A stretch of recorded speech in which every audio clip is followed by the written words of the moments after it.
Greetings, everyone. Welcome back to Introduction to Geography, Chapter 9. We're going to take a look at two parts of economic geography. This will be part one this week. We'll be looking at the agricultural end of economic geography and some manufacturing, uh, the manufacturing sector with that. Think about the farms near your place of residence. You probably never thought about this, but there were economic reasons why folks grew what they grew based on where they were living, based on where they were living in connection to where the markets were, where the people were. That'll be one of the major things, major themes that we delve into in this particular chapter. You get the lecture notes up here, and we'll dive into this. Chapter 9, Economic Geography, Agriculture and Primary Activities. In this chapter, we're going to evaluate economic decisions. Actually, that one there we're not going to do, so until next chapter, I changed that.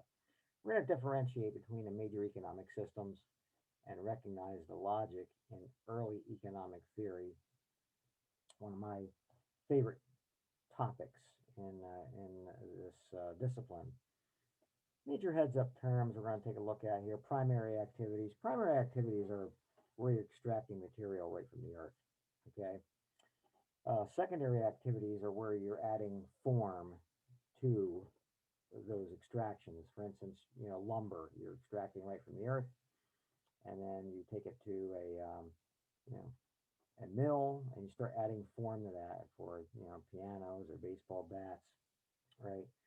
Tertiary activities. Tertiary activities encompasses a wide range of activities in the service sector. We are going to, in this chapter, maybe look at the bottom rung of that, where you really don't need education. Not to say people are not smart, if they're a barber, but they don't need, degrees, and as far as I know, they don't.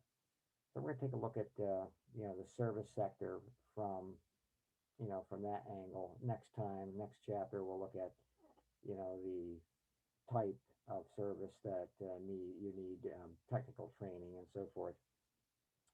Free markets. Free markets are where the folks determine what gets produced, how much of it, and when you do it, and for whom. And commercial economies kind of tied to that. Commercial economies are folks are doing things for profit, right? In a free market economy.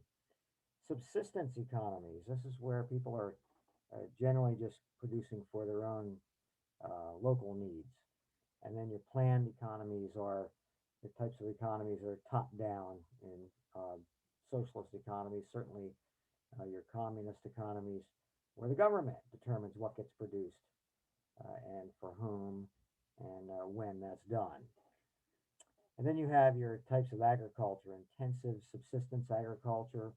This generally speaks of small plots of land with a lot of folks working in those plots of land. And generally, those types of situations, you have markets nearby, right? You're close to maybe urban areas. Extensive subsistence agriculture, just flip that around. Large plots of land, not large labor force, okay, out in the rural areas generally.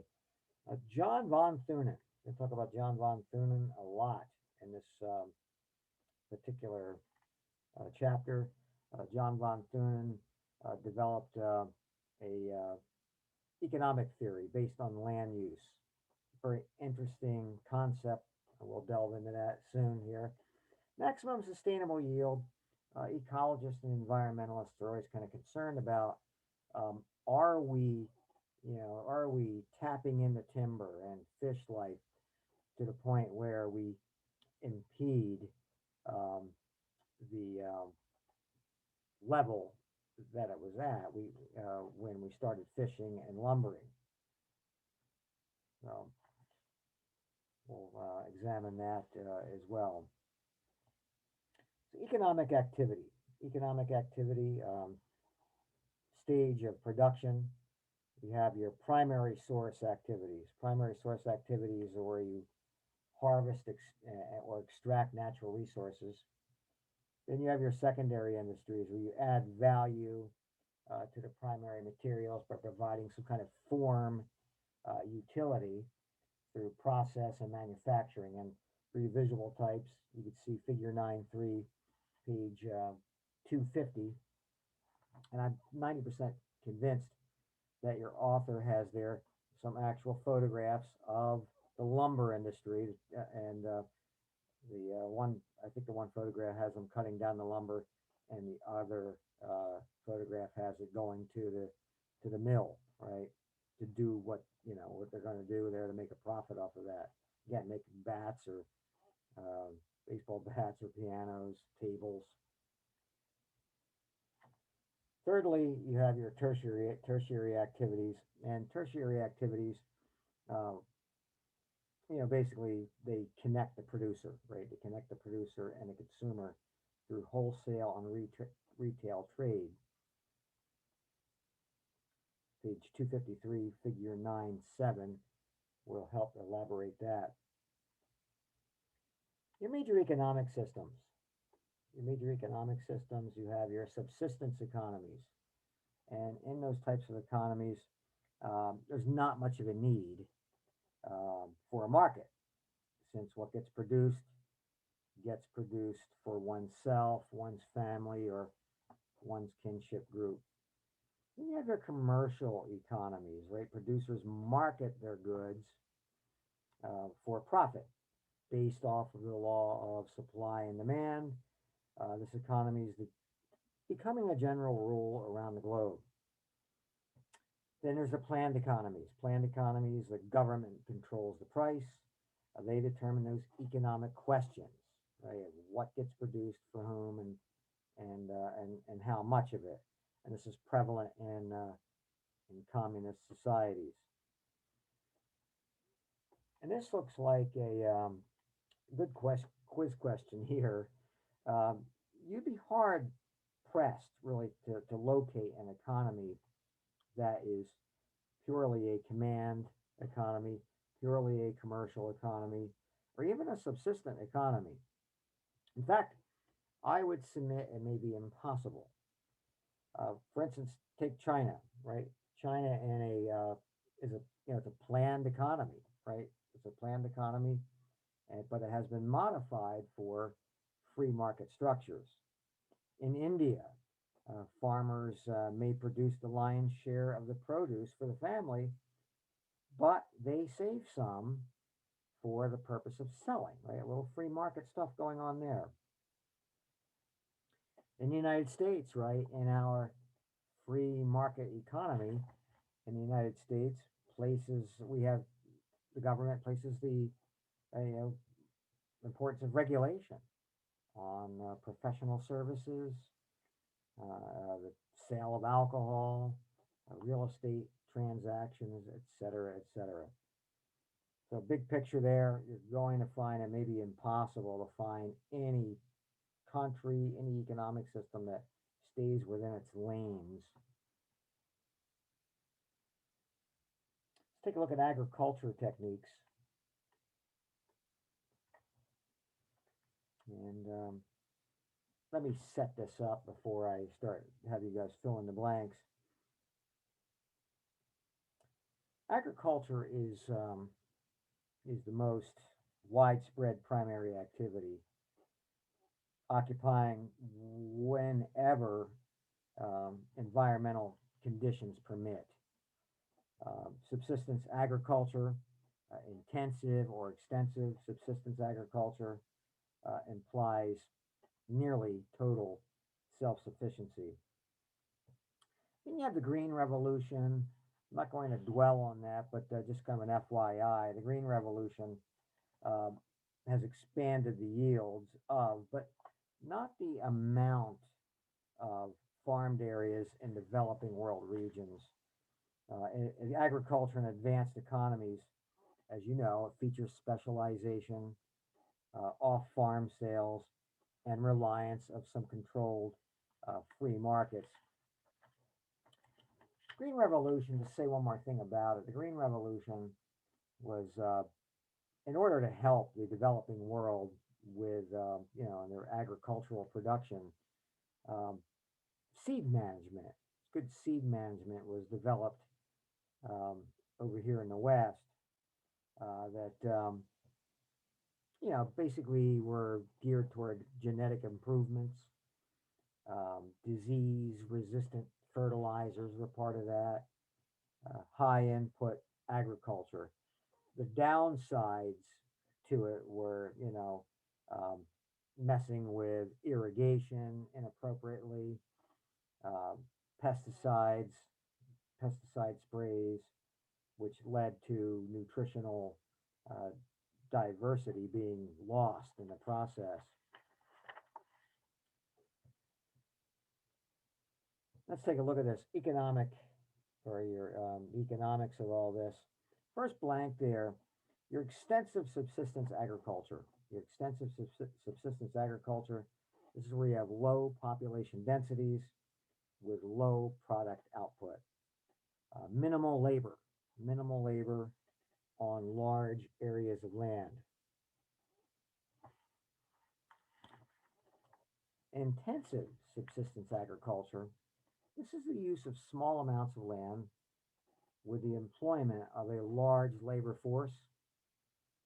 Population density is high, as are the yields that are produced.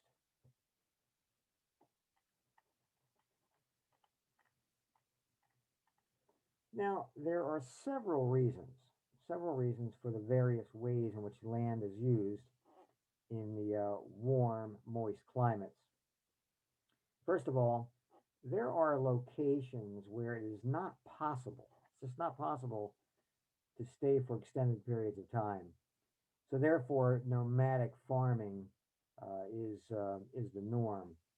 And in that type of farming, they rotate the fields. They rotate the fields rather than the crops. That is called shifting cultivation. Shifting cultivation, and this is to maintain productivity. Now, less than 5% of the world does this type of cultivation, but when the population density is low and the technology is absent, shifting cultivation is a logical, it's a prudent way to adapt culturally, since there's much land in comparison to the population. Now, if you turn to page 257 and look at figures 911 and 912, you could see some photographs of this, and very valuable photographs, to learn this concept, I think. Other names for this are swidden and slash and burn. We'll get into this when I get to my billboard at the end. You have a reading, an inset reading on page 258, I think it is. I think I got that number right, but I know I have it on the billboard. Page 258 that you're going to need for the discussions later in the week. I'm going to turn to John von Thunen.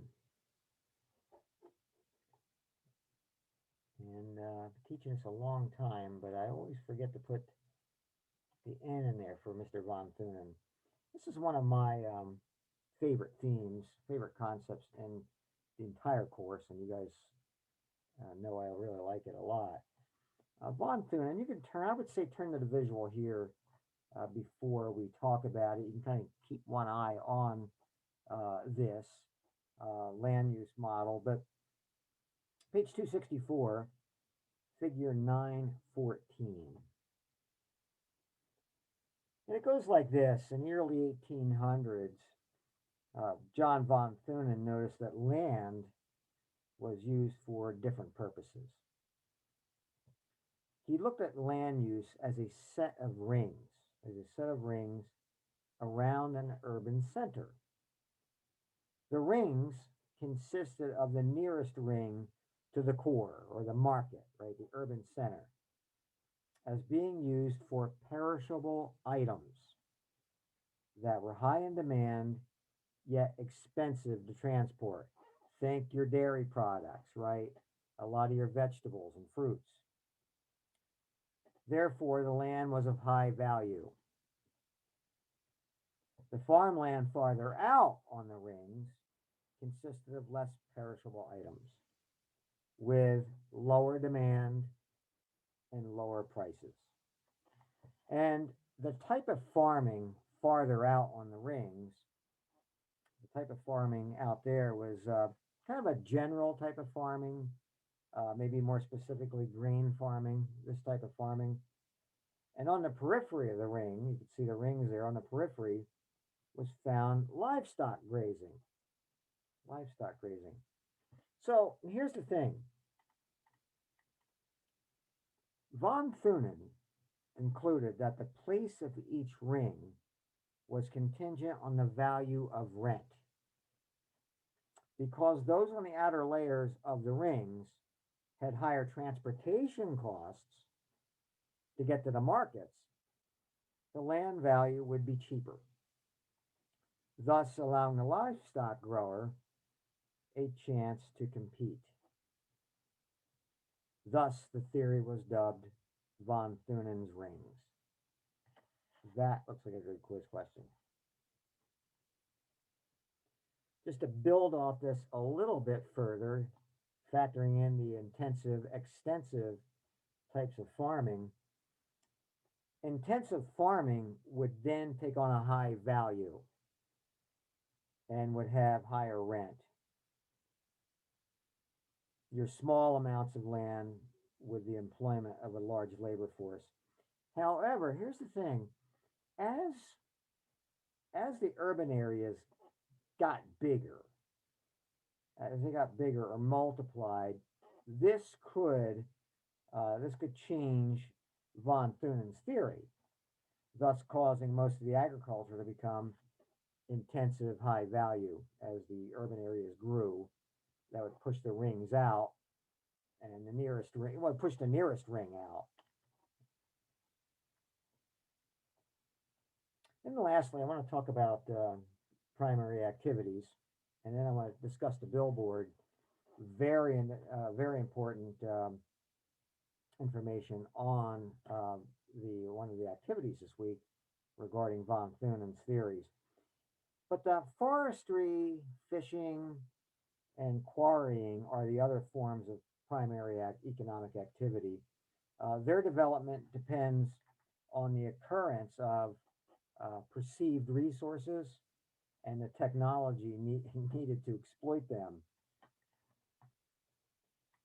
So because humans and animals, livestock, are in need of fish for their diets, the demand for fish has increased greatly. Ecologists believe, however, that their maximum sustainable yield has actually been exceeded.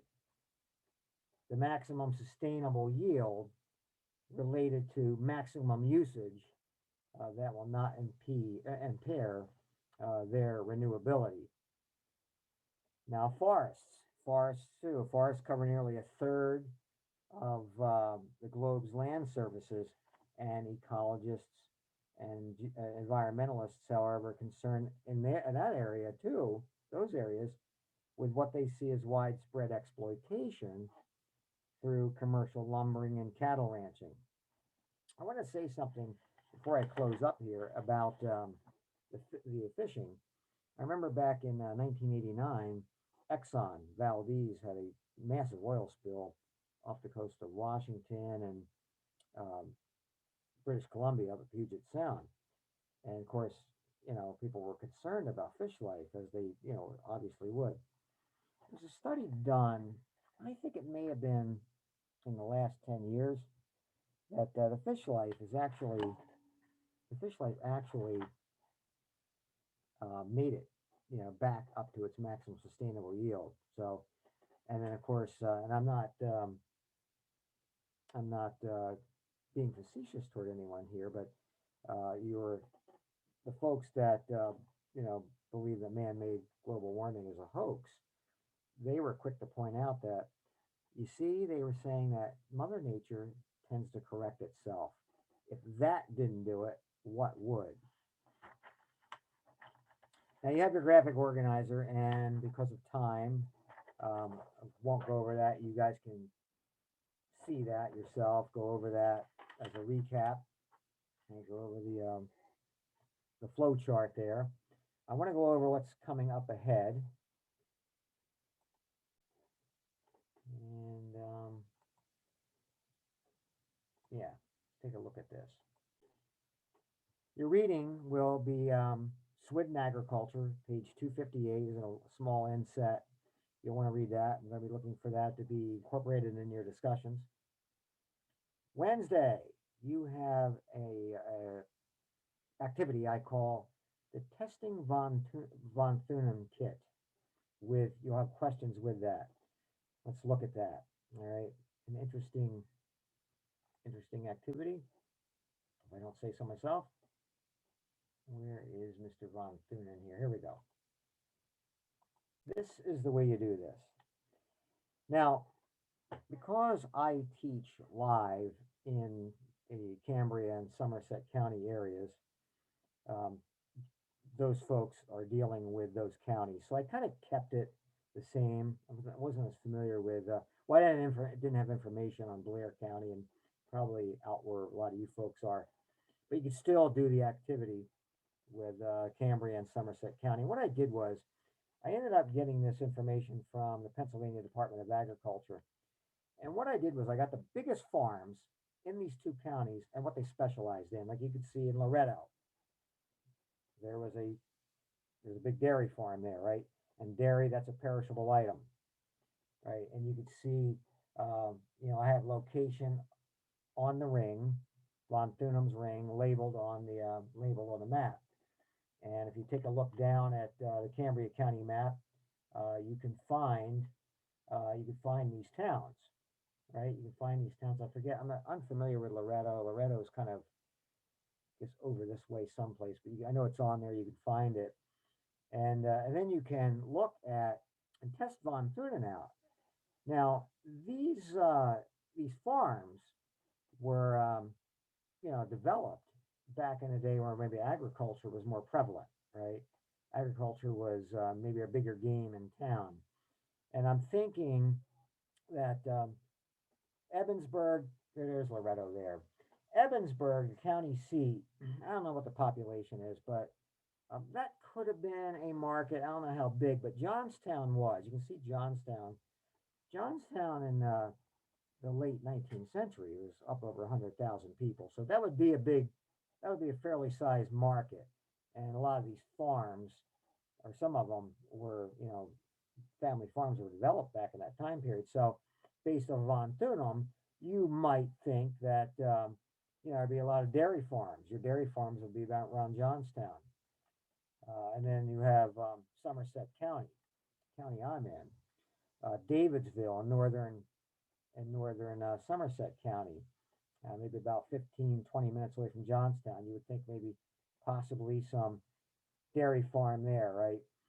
And then Somerset's kind of interesting. Back in 1950, and like a lot of places around here, it's lost people. It was 6,000 people. So, I mean, you could look at that maybe as a market, maybe a bigger small town. When you look at some of the Somerset County farms. Here's the Somerset County farms, and try to reason that out. Where they would be, what kind of rings would be on Somerset based off of Somerset Borough, or maybe it's maybe it's someplace else. And I gave you guys a map too of the western region of PA. I don't know if we're going to need to look at that. What's that, Westmoreland or Pittsburgh? But I did include probably a town you guys are familiar with, a little more over there in the Mount Aloysius area, Altoona, right? Altoona, no question, that was a market in 1950. I don't know what the town size is now, but It was 82,000 people, right, at one juncture. So these family farms that we're looking at in Cambria County, I mean, that could be obviously be a market too. So when you're looking at testing the Von Thunen kit, especially up in Cambria County, you can see, all right, you know, these, you know, grain farms or whatever, are they, out in the hinterlands like Von Thunen said, or are they closer to the urban core? And that wouldn't make sense according to Von Thunen, right? Same thing with the dairy farms. The dairy farms, according to Von Thunen, would probably be close to Altoona, Johnstown, or if you're down in Somerset and you want to make the case that the Somerset Borough would be some kind of a market for some of the farms down there. So there you have that. And again, if you have questions on that, feel free to get a hold of me. For those of you guys who watch the lecture, you'll probably get it, and I probably will not hear from you. So is there anything else up here I wanted to talk about? Now, I suppose we'll look at the rest of the billboard here. And yeah, I mean, everything else pretty much standard fare. The lab will be on the growth of fruits and vegetables around the country. And you'll see there too dairy products. And I think even there you can probably see whether Von Thunen's theory corroborates. But I want you to look at, where grapes are grown and potatoes. And I'll have some questions on there. What did you find surprising? And so, and then Monday we'll quiz and begin the second part of economic geography, more of the white collar services. Papers, not right on us right now, but April 12th, starting maybe to peak on the horizon up there at us. Okay. And that is that. So, again, if you have questions, comments, concerns, don't hesitate to get hold of me. I do have face-to-face classes, and so I'm not always I'm not right there, but I will be there within the day, certainly, to answer your questions and guide you. So until next time, have a fantastic week, seriously, and do well and everything. And bye.